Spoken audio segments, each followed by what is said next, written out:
Love today shooting நினைக்கிறேன். Love டுடேல ஏன்னா எத்தனையோ ஃபேன்ஸ் வந்து மீட் பண்ணுறாங்க சார்.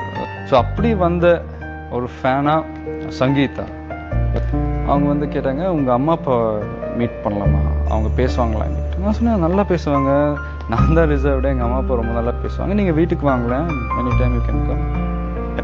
எங்கள் அப்பா வந்து என்கிட்ட கேட்டார், இது மாதிரி விஜய் வந்துட்டு கொஞ்சம் தனியாக பேசணும். ஜென்ரலாக எங்கள் அப்பா தனியாக பேசுனாலே கொஞ்சம் டென்ஷன் ஆகிடுவேன். சங்கீதா பற்றி நீ என்ன நினைக்கிற? நான் உடனே சொன்னேன், நல்ல பொண்ணு, ஏன் கேட்குறீங்க? இம்மீடியட்டாக கேட்டார், நீ அவளை கல்யாணம் பண்ணிக்கிறியா? நான் வந்து ஒரு மாதிரி நான் எக்ஸ்பெக்ட் பண்ணது. நாங்கள் ரொம்ப நாளாகவே இதை பற்றி நாங்கள் திங்க் பண்ணிட்டு இருந்தோம். இப்போது உங்ககிட்ட நாங்கள் கேட்குறோம், நீ என்ன? நான் சொன்னேன், எனக்கு டைம் கொடுங்க, நான் திங்க் பண்ணி சொல்கிறேன்.